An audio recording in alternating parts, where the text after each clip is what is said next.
This is my review on Transformers, the third installment of Transformers. So, the Marine guys get attacked by this aliens in this alien spaceship.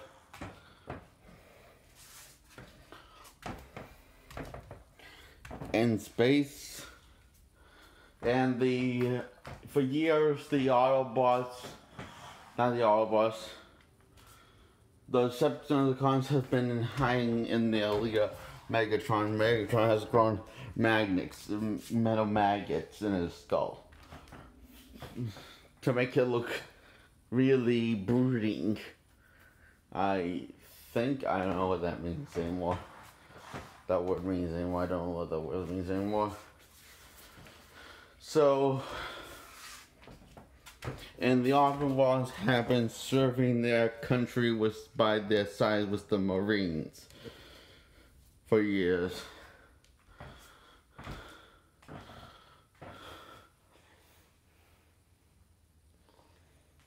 This person who is a corporate douchebag.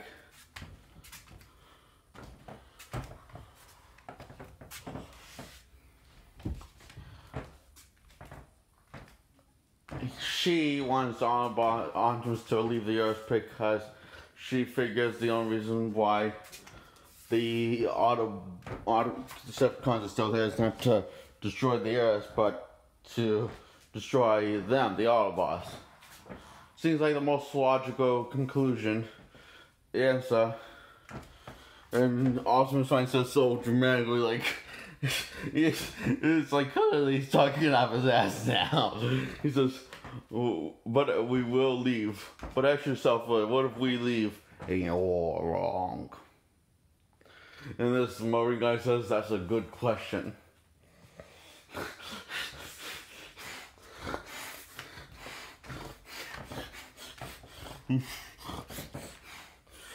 So, Sam Witwicky, also known as Shia LaBeouf, has a new hot girlfriend who curls in bed with him while he's gaming for a job, or he has a schedule for a job interview that he has to make it for, and he keeps on bringing up the past how he helped him and his girlfriend help stop an alien invasion.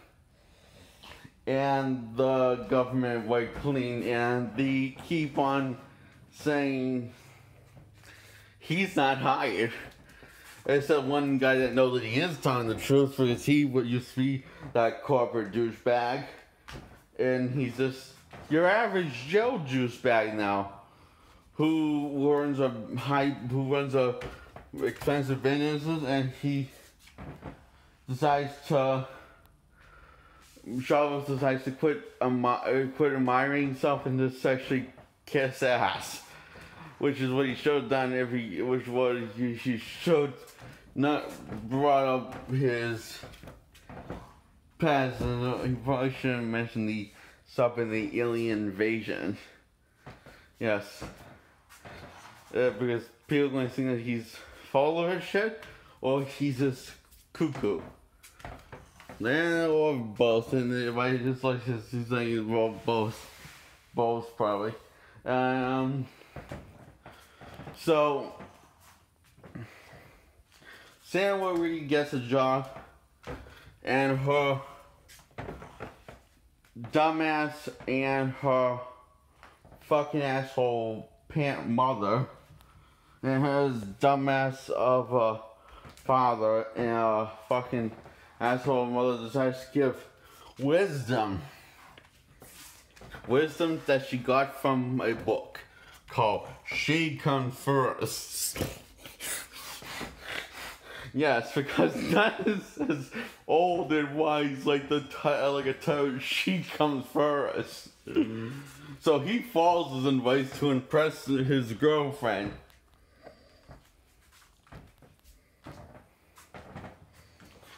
who at the end of the third act, so he decides to impress her by proposing to her. So he gets a wedding ring Well, I'm sorry, engagement ring. And so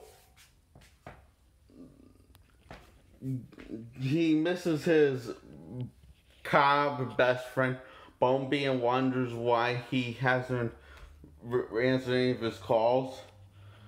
And he goes to the military and they don't believe him, so and so they go to execute Sandwick. So he's tried assault. So the assault the assault and Sherman. Bumby comes down and he says, "Sorry, dude, sorry about all night and calls. You pointing that out that makes me feel bad, Sam." And so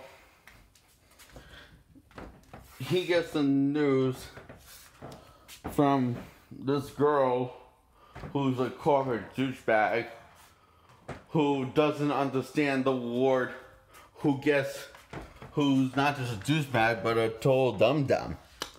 Wanna know why? Because she gets the word man mixed up with ma'am several times, and that's her wacky character trait. And it doesn't get any more entertaining than what I said it. Or it was even entertaining the first time. It was pretty annoying, actually. So I think one of the Decepticons kill her off.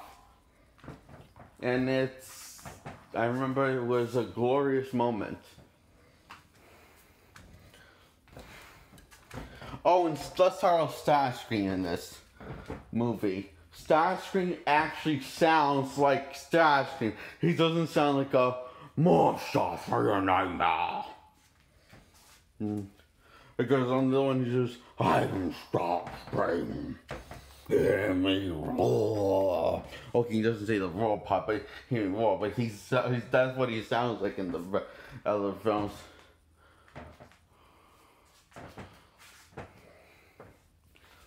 Actually, they fixed that Starscream sounding like, they made Starscream sound like Starscream and Transformers 2 and Transformers 3. But he's really up to the Starscream hilariosity level. He's at his sneakiest, hilarious Starscream character. I'm Starscream. Yes, that's what Starscream's supposed to sound like, and I'm just glad they replaced Starscream, because I love Starscream. I think he's my favorite Autobot. I mean, Decepticon is my favorite Decepticon, and I'm so glad they replaced him with whatever his voice was in the first one, and fix that in the second one, and also figure out and make sure that I can cut that in the third one. And he gets much more screen time. He gets the screen time he deserves. Too bad Shia LaBeouf kills that bastard off. I mean, the bastard Shia LaBeouf kills him off. And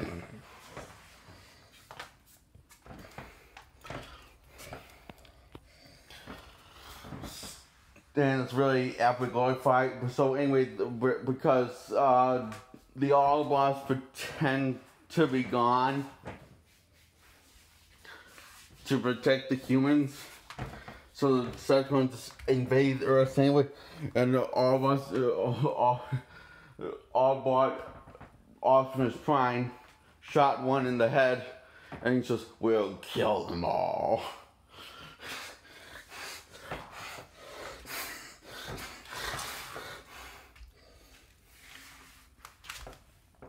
So this epic climax is awesome. It's all over the place, and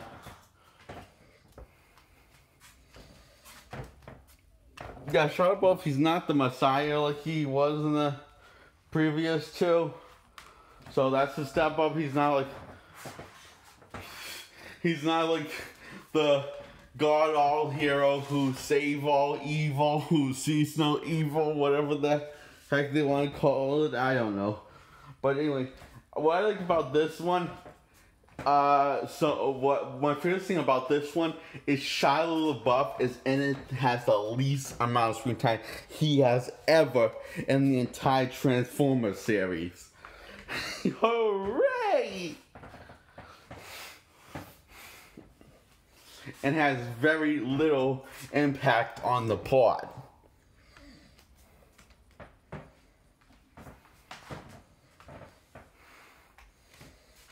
And he replaces and no longer really a flesh out character. He's just a whiny bitch ragdoll that can talk.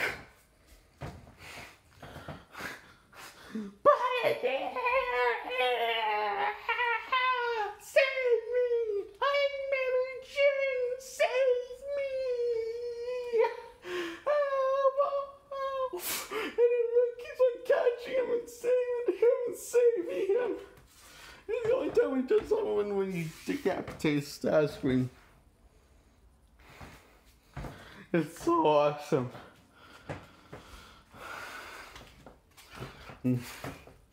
I really love when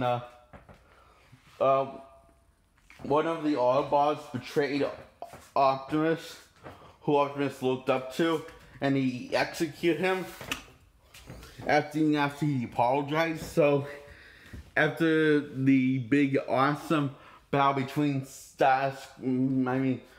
Optimus and Megatron, Optimus kills Megatron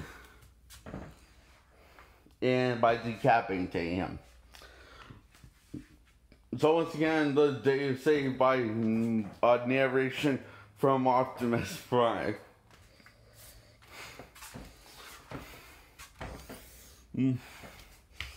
And what I like also about the what they did in the sequel, Optimus Prime: Revenge of the Fallen. I mean, Transformers: Revenge of the Fallen and Transformers: Dark of the Moon, is that not Optimus Megatron's side is not this overly tall giant that is bigger than all of the Autobots, and including Optimus is the only one that can kind of match up to his height. But still like a head shorter than him. Well, the ultimate boss is this miniature. It's just like minis. All boss they come across as towards Megatron,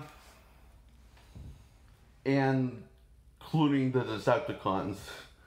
It just makes the fight scenes not as interesting. So yeah, I really like so I'm glad they fixed that in the sequel, and also they kept that consistent in this one. Now,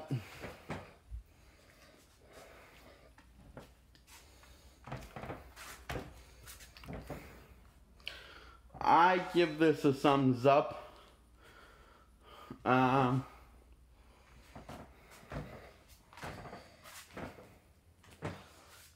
seen it by